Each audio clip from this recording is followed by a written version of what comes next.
안녕하십니까, 엘리엇입니다. 네, 오늘도 실거래가 방송을 하도록 하겠습니다. 며칠 전부터 약간 변화의 흐름이 좀 있는데 이번 달이 그러니까 10월 20일 실거래가 이후에 한 보름 한 달 정도 지난 때잖아요.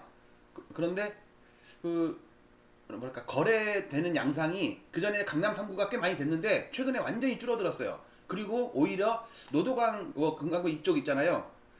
이쪽이 좀 거래가 늘고 있어요. 그러니까 기존의 토지 지역은 아마 그 11호 대책 이전에 막 그 가계약 맺었던 게 11월 초에 본계약 맺으면서 거래가 많이 신고가 된 것 같고, 기존의 뭐 일반 지역이었던 데가 토지로 묶인 지역은 보름 동안은 아예 거래 신고조차를 못 하잖아요. 토지 허가가 나야 되니까. 그게 이제 신고가 되는데, 그거를 딱 봤을 때 투기적인 수요는 확 잦아들고 이제 실수요 중심으로 좀 재편되는 것 같아요. 하나 둘 중저가들 지역들 있잖아요. 그쪽이 거래가 늘고 있습니다. 그걸 저만 느끼는 건지 한번 여러분들도 한번 제 오늘 데이터를 보고 아마 며칠 전부터 느껴지셨던 분들도 있을지 모르는데, 자 사설이 좀 길었죠. 자 제가 판단한 거는 투기 거래는 급감을 했고 실수요 거래는 점증을 한다. 요거는 계속 점증할 거예요. 이제 신고하면 보름 다 지나서 이제 허가가 나니까.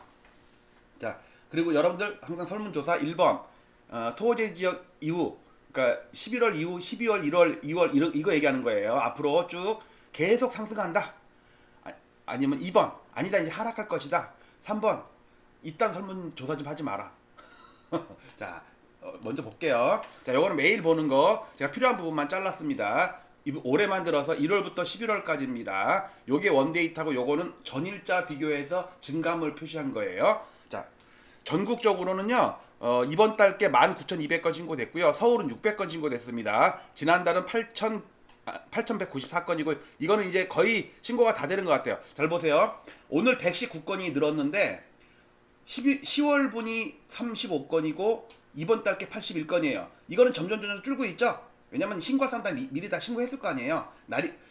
말일 다가오면 이게 막 10건, 3건 이렇게 줄어들어요. 근데 얘는 점점 늘 거예요. 평상시 같았으면 200건, 300건 됐을 텐데, 이제 토지에 묶여다 보니까 눈으로 봐도 얘가 좀 점점 느는 게 보이죠. 얘는 줄는 게 보이고, 나중에 내일이면요 이거 뭐 한 30건 밑으로 내려갈 거예요. 요거는 아마 100건 될 수도 있어요. 그리고 그런데 거래가 얼마나 없냐면, 일반적으로 이게 서울의 상대 강도거든요. 거래 건수의 상대 강도인데, 이때 보세요. 46,000일 때 8,100인데 이거는 19,000일 때 600건이야. 그 비율을 조사를 하면 그동안은 20%가 넘었었어요. 지금은 3%야. 3%. 이것도 늘은 거야. 2%에서 3% 는 거예요. 이게 아마 5%, 7%까지 늘겠죠? 어쨌든 10% 미만으로 줄어드는 건 진짜 처음 볼 것 같은데. 자, 그 다음에 요거는 이번 달 겁니다. 오늘 것까지 다 포함된 거예요. 전국적으로 0.24%, 서울도 0.23% 조금 늘었어요. 근데 인천이 좀 마이너스로 돌았었더라고요. 그리고 광역시도 뭐 잔잔하고요. 이제 8개도는 그동안은 계속 그 상승 거래만 신고됐는데 이제는 하락 거래도 신고되더라고. 그래갖고 전남은 하락 거래가 좀 커지고, 전북 충남은 이제 보합으로 내려오고 있어요. 경남 경북은 아직도 플러스, 충북도 플러스, 강원 제주는 계속해서 마이너스예요. 지난달도 그래요. 왜냐면 이건 세컨하우스 개념이고, 그러니까 지금 뭐냐면 투기적인 수요나 세컨하우스 수요나 이런 거는 좀 줄어들고, 진짜 필수 불가결한 거래 있잖아요. 뭐 회사를 뭐 지역을 옮겼다든지, 애가 뭐 대학교를 뭐 다른 지역으로 갔다든지, 아니면 이제 새로 결혼을 했다든지, 이런 게 필수적으로 사야 되는 사람들의 거래는 이제 점점 늘어나는데, 물론 옛날보다는 줄어들었지만, 근데 투기적인 수요는 확 줄어든 것 같아요. 상승률도 잔잔하죠. 그 다음에 이거는 서울 145개 동을 이번 달 20일, 오늘이 목요일이니까 어제까지 19일 동안 거래된 거 가지고 거래가 진짜 없어요. 자, 시가총액 순서대로 동을 나열을 했습니다. 이렇게 볼게요. 자, 여기서 제일 많이 오른 데가 가락동입니다. 나머지는 다 1% 넘은 데가 없어. 0. 몇 %예요. 그것도 0.1%, 0.2%가 수두룩해. 하락한 데가 잠원동, 압구정동, 대치동 요 정도고요. 나머지는 잔잔하게 플러스 마이너스가 섞여 있고요. 가락동만 많이 플러스고, 그다음에 문정동 요게 송파구를 많이 이끌었어. 근데 이제 이것도 거래가 없더라고 이제는.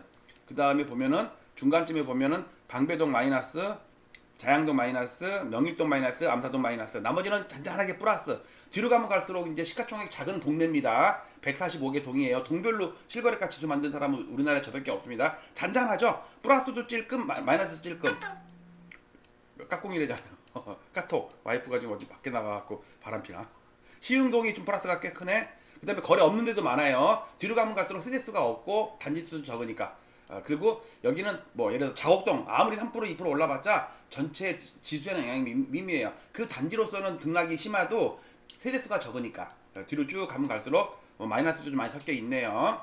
풍락동이 마이너스가 크고 수유동이 마이너스가 크고 청량리가 마이너스 크고 응봉동이 플러스 아니 자곡동 플러스 도봉동 플러스 우면동 플러스 이렇게. 근데 전체적으로 보면요 지금 많이 올라갈 때는요 여기까지 올라갔어요. 여기까지 많이 떨어질 땐 여기까지 떨어지고. 근데 상승도 적고 하락도 적고. 그러니까 서울이 0.2% 정도밖에 안 되지. 자 이번에는 서울 25개구를 구별로 보겠습니다. 아까는 동별로 본 거고 이걸 먼저 했어야 되는데 서울 0.23% 플러스. 방금 봤듯이 송파구가 플러스 많이 큰 게 아까 가락동이랑 문정동이랑 많이 플러스였죠. 나머지는 잔잔합니다. 광진구 마이너스, 중구, 종로구, 은평구 마이너스. 나머지는 거래 없는 데가 또 있나? 여기 뭐야? 영등포 거래 하나도 없어. 꽝이죠 꽝. 아예 자리가 비었잖아요. 그 다음에 빈대는 없고 벼룩은 있네. 네. 빈대 황초뿌리 녹는 밤에 그 승무에 나오는 신데. 예. 그 다음에 이번에 경기도로 보겠습니다. 경기도 아유 자를 때 잘못 잘랐네 위에. 이게 43개 시군구입니다. 자 이것도 시가총액 순서대로 좀 늘어난 건데 이렇게 볼게요. 이렇게. 자 경기도 전체적으로 0.26% 잔잔합니다. 그중에 특히 화성시랑 수원 영통도 이제 좀 올라오네요. 나머지 그러니까 요 동글뱅이 있는 게 저기 12개 토호제 지역입니다. 분당 거래 지금도 없어. 화성은 풍선 효과 제일 많이 올랐죠. 수원 영통도 그래도 꽤 플러스네. 나머지는 잔잔합니다. 광명이 조금 플러스고 뭐 잔잔해요. 고양 동양 마이너스, 파주 마이너스, 부천 원미, 군포 마이너스, 과천도 거래 꽝이에요. 지금 분당이랑 과천이랑 거래가 거의 다 꽝이네. 그러니까 그 대신 제가 관리하지 않은 단지 작은 단지 있잖아요. 거기는 거래됐을 수도 있어요. 특히 지상복합이나 이런데. 왜냐면 저는 여기 나오는 거는 제가 경기도 1000개 단지를 갖고만 했기 때문에. 왜냐면 1500등 1300등 이런 게 거래가 될 수도 있잖아요. 그건 감안하셔야 돼요. 그러니까 없다고 봐야 돼요. 왜냐면 있어도 거래 워낙 작은 단지거나 저가거나 뭐 나홀 아파트거나 이러기 때문에 여기는 포함이 안 돼요. 그 다음에 일산 동은 올랐는데 일산서는 빠졌네. 그 다음에 여기도 전년전 마이너스가 더 많네. 의왕 장안 마이너스네. 성남 수정구도 마이너스고 군포도 마이너스고 그 다음에 구리 조금 마이너스. 구리는 뭐 풍선 효과라고 그러더니 마이너스야. 성남 중원 거래 없어요. 수원 8달 조금 마이너스. 그 다음에 이제 외곽 지역인데 외곽 지역일수록 하락이 더 크네. 그쵸? 양주, 안성, 광주, 이천, 포천, 동두천, 양평, 여주, 가평, 연천 이쪽은 거래 뭐 아파트가 많지는 않으니까요. 그 다음에 또 볼게. 요거는 경기도부터 먼저 그래. 토호제 지역 여기 보세요. 거래 여기가 10월 20일이거든요 여기서부터 토호제 지역으로 묶였는데 여기는 아예 거래가 없고 이제 뒤로 가면서 거래가 조금씩 늘어나는데 보세요. 200건, 500건, 400건, 300건 이런데 여기는 10건을 못 넘어. 10건을. 그러니까는 지수가 그동안은 꾸준하게 올랐었는데 이때부터는 완전히 옆으로 기죠. 이렇게 그냥 제자리에 앉아있게 하는 정도로 옆으로 기고 있어요. 올라도 조금 내려도 조금. 자 서울도 마찬가지입니다. 서울도 거래가 여기는 그래도 어느 정도는 됐죠. 왜? 기존의 토호제 지역은 10월달에 가계약 맞고 11월달에 본계약 맺고 그렇기 때문에 거래가 있어. 4-5개 구는 거래가 됐단 말이에요. 25개 구 다가 안 된 게 아니라. 근데 이것조차도 이제 강남 3구나 용산이나 이런 좀 약간 투기성 있는 한강벨트나 이쪽은 거래가 확 줄었고 아까 보셨듯이 지금 이렇게 등락률이 찍히는 게 주로 중저가 지역 있잖아요. 노도강, 금강구, 뭐 서대문구, 은평구, 동대문구 막 이런 식으로. 근데 이걸 보면 되겠네. 이거 마저 볼게요. 그러니까 여기도 천천히 거래 거의가 없으니까. 그렇지만 금매나 이렇게 하는 것 급하게 파는 사람들은 별로 없어. 지금은 조금씩 올려서 사는 사람들은 있어요. 자 지금부터는 이거 거래는 요거는 맨날 보는 거니까. 자 이 막대 그래프 이걸 단차라고 그러죠. 단차 8650건 8190건 이건 뭐야 603건 이만큼이에요. 10분의 1도 안 되잖아 지금. 물론 날짜가 아직 남았으니까. 자, 그 다음에 그러니까 당연히 취소 건수도 줄지, 취소 건수도.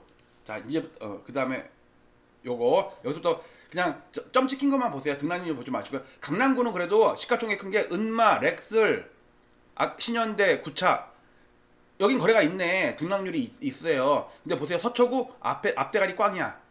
송파구도 앞대가리 꽝이야. 강동구도 앞대가리 꽝이야. 시가총액 큰 데가 거의 없는 거예요. 여기 뒤쪽으로는요. 뭐 그 유명한 아파트들은 아니에요. 예를 들어서 볼게요. 여기 보시면 여기 놔두고 여기 보세요. 서초구에 내곡 서초샵, 우면 서초힐 이건 또 뭐야? 방배 아트자이 이건 아마 400세대 하나 1000세대도 안 500세대밖에 안 될 거야 아마 이런 거 같더라고. 그 다음에 여기 송파구에서는 문정 시형 아파트 하나 됐네. 앞에 없어. 엘리트레파, 헬리오, 파크리오 안 돼 거래가. 강동구도 아예 없어. 뭐 신축들 없잖아요. 지금 상황이 이렇습니다. 그래서 제가 이쪽은 주로 투기적인 수요가 많단 말이에요. 근데 이게 거래가 확 줄었고 그 대신 노원구 거래가 좀 있죠. 도봉구도 거래가 좀 있죠. 강북구도 거래가 좀 있죠. 성북구도 거래가 좀 있죠. 여기는 다 중저가 지역이에요. 그 다음에 중량구도 한 건 있네. 동대문구 2건 있네. 성동구 한강벨트잖아요. 거래가 앞에가 없어. 그다음에 광진구 완전히 꽝이야 꽝. 저 뒤에 있는 거 몇백 세대 안 되는 세대들 이런 것만 등락이 있고요. 용산구는 거래가 그래도 좀 있네. 중구는 거래 꽝. 종로구도 거래 꽝. 야 신기하다. 은평구 뭐 띄엄띄엄한 것이, 서대문구도 띄엄띄엄한 것이, 마포구 여기가 한강벨트 뭐 이러잖아요. 여기 마레프 하나가 살짝 하나 플러스 거래된 게 있네. 근데 전체적으로 보면 세 건이 합쳐 보면은 마이너스 0%예요. 그다음에 이번에 동작구도 거래 없어요. 이것도 한강벨트 아니에요. 영등포구도 거래가 몇 건 있네. 이거 아마 10월 거래일 걸 이거. 그러니까 여기 아까 봤듯이 영등포는 거래가 11월 달에 한 건도 없습니다. 지금 찍히는 거는 다 그러니까 11월 말고 10월 달 변동률이에요. 여러분은 양천구는 마이너스가 좀 거래가 있네. 강서구도 거래가 없네. 여기서 한강벨트라고 하기는 좀 약간 외곽이죠. 금천구 거래가 뭐 그래도 몇 건 있네. 관악구도 거래가 좀 있네. 구로구도 별로 띄엄띄엄. 자, 상황이 이렇습니다. 자, 그래서 제가 얘기하는 게 약간 변화의 흐름이 며칠 전부터 보이더라고. 저는 어쩌다 한번 그런 줄 알았더니 그게 연속으로 계속 이 강남 3구나 한강벨트나 이쪽이 거래가 점점 줄다가 이제 아예 없어. 그러니까 이거는 뭐냐면 투기 거래가 이제 급감이 되고, 왜냐면 투기하기 안 좋은 상황이잖아요. 대출도 안 돼. 거기다가 갭 투자도 안 돼. 뭐 그렇잖아요. 그런데 꼭 필요해서 사야 되는 사람들 있잖아요. 그런 실거래가는 약간 주변 지역에서 꾸준히 되더라. 자, 요게 하나의 변화 흐름인데 요런 현상이 지속되다 보면 어떤 결과가 나올까? 그래서 여러분들 하여튼 이런 변화의 흐름에서 어쨌든 그래도 계속 상승한다 1번, 2번 아니다 하락 반전한다 3번 때려쳐라.